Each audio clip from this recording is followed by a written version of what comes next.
Okay, so this question asks us, angle theta is the principal angle that lies in quadrant 2, such that 0 is less than or equal to theta less than or equal to 360. So given each trigonometric ratio, I want to determine from yesterday what the values of x, y, and r are, sketch an angle of theta in standard position, and determine the principal angle that's related, and the related acute angle, to the nearest degree. Okay, so there's a bunch of stuff going on in there. That's not necessarily the order I would do that in terms of 1, 2, 3. I think the first thing you should always do is just maybe draw a sketch. I think that's going to help you. Okay, so I would just start with the second point there. I'm just drawing a sketch, right? So here's what we need to do. Sine theta. We're going to do a little bit more of this today, but in specific examples. So here, there's x and there's y. And sine theta is always opposite over hypotenuse. Everyone agree? So what I'm going to do, if I compare this with this, I can see that my opposite side length is going to be 1. Everyone in agreement? And more specifically, actually, it's a positive 1. Right? So where does positive 1 occur? And it's the y component, right? Because it's going to be opposite. So it could actually happen in 2 spots. Funny enough. Right? So where would y be positive?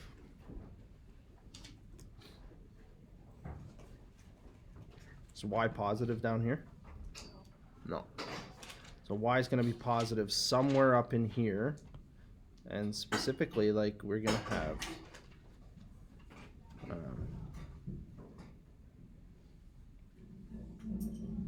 that's 1. Everyone agree? In the y direction? It's also 1 over here.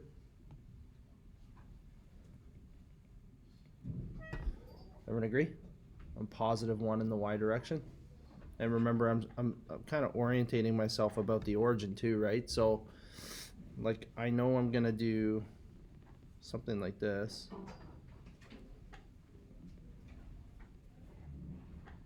Right? Because this is my opposite side length.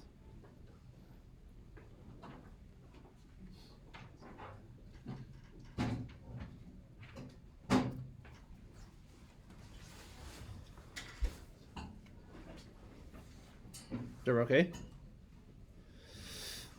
Right, if I'm trying to build triangles, I know triangles have angles, right? An opposite, it tells me the opposite side length from the angle is 1. That's what I've drawn right now. Positive 1, specifically, not negative 1. Right? And then subsequently, it has also told me that the hypotenuse, where's the hypotenuse? The long one, right? The long side length. It's also told me that that is 3.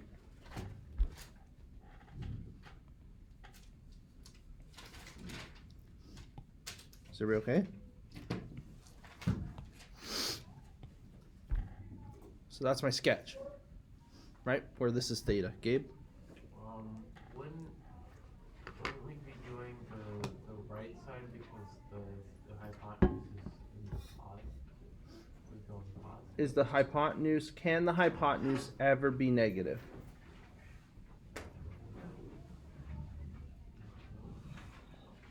So remember, the hypotenuse represents like the radius. It's basically a circle, right?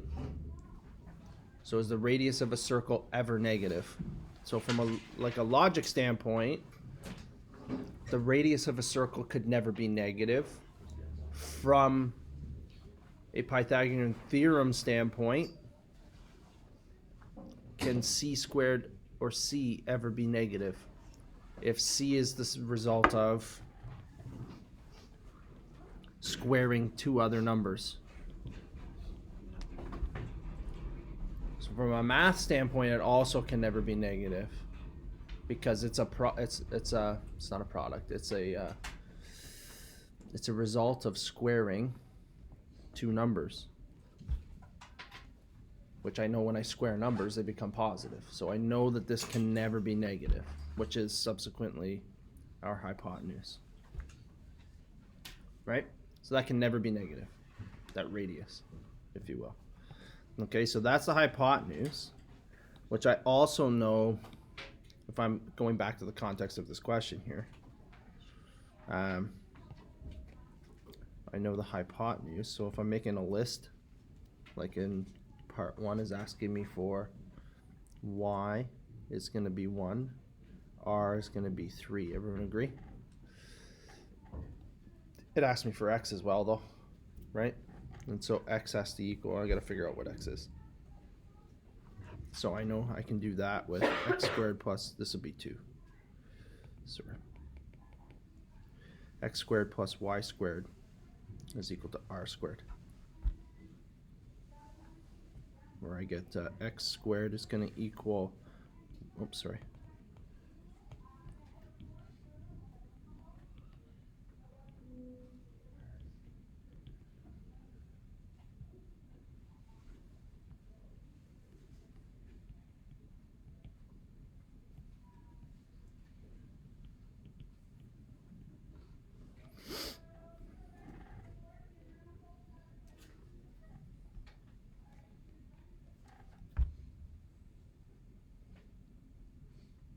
Now, what's the catch though?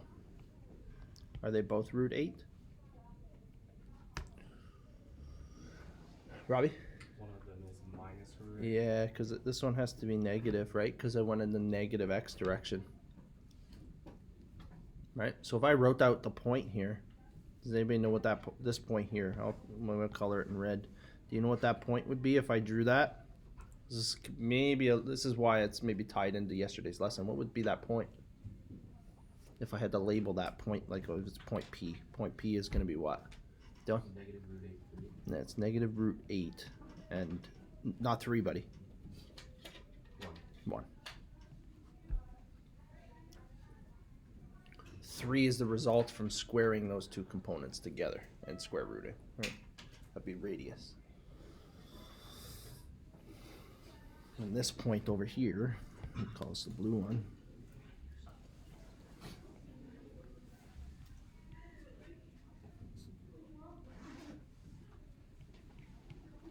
Should we put a plus minus by the x though? Where the x equals the square root 8, should we just put a plus minus to show the difference? Or I suppose actually, you know what, Gabe, you're probably right. And all this time that I've been doing this, like I haven't really thought about that. What do we do when we square root both sides?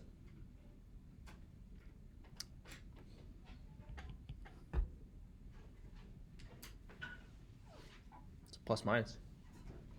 Plus minus. One of them's plus. One of them's minus. That's good, Gabe. Never really thought about that. Okay, so that's still haven't fully answered the question, I suppose. So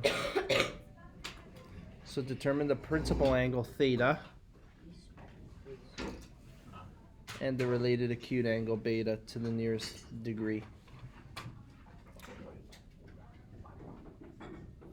So let's find theta, and I can use that, right? So now I can go, what is the sine? I can just use this, right? The original question.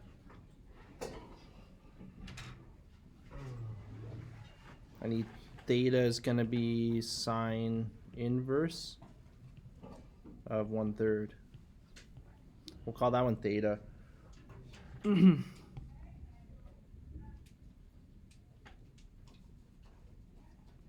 call this one beta, maybe.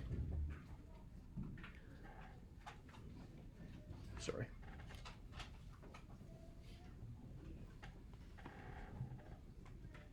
So we're just going to talk about a few things today because it's all going to overlap. But so theta, phi, and the other subsequent angle. There's one more angle too. Gabe? 19.5.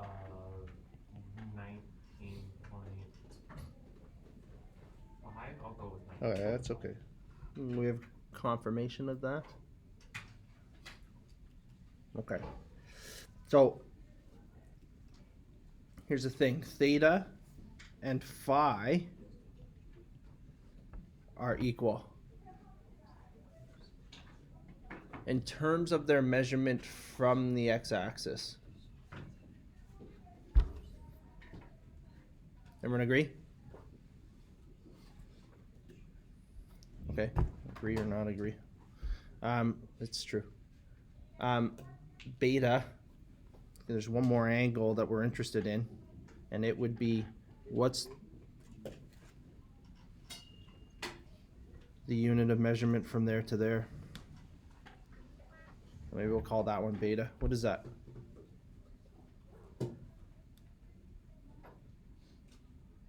So theta and phi are equal.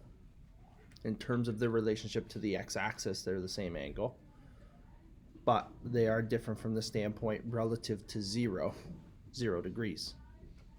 So what is beta? If this is 0 degrees down here, what would beta be? Given that phi, this angle here, is 19.5. Dylan. 180 minus 19. Yeah, so that beta angle is going to be that 180 take away that 19.5.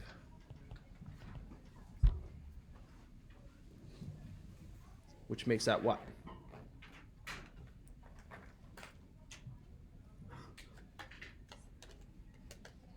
$180 minus 20 would be 160, and then plus a half would be 160.5.